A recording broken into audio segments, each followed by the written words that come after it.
If you do have a construction company, you should have two LLCs, unless you lease all your equipment.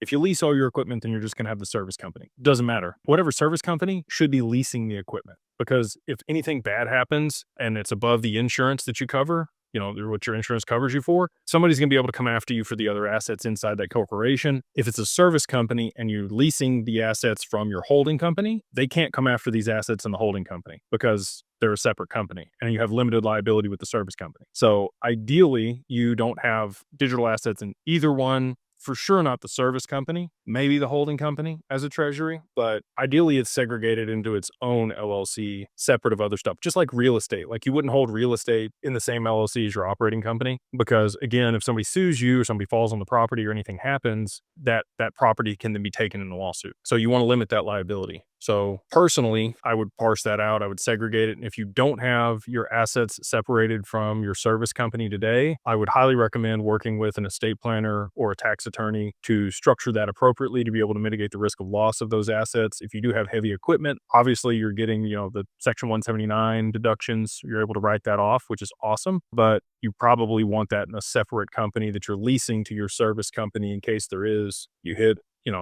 a gas line or a water line or fiber or whatever else that causes problems and you get sued or you have losses. Your employee could be driving the company truck that rear ends somebody. There's just so many circumstances in that type of business where you can have problems. And so I would highly recommend segregating your assets out away from that.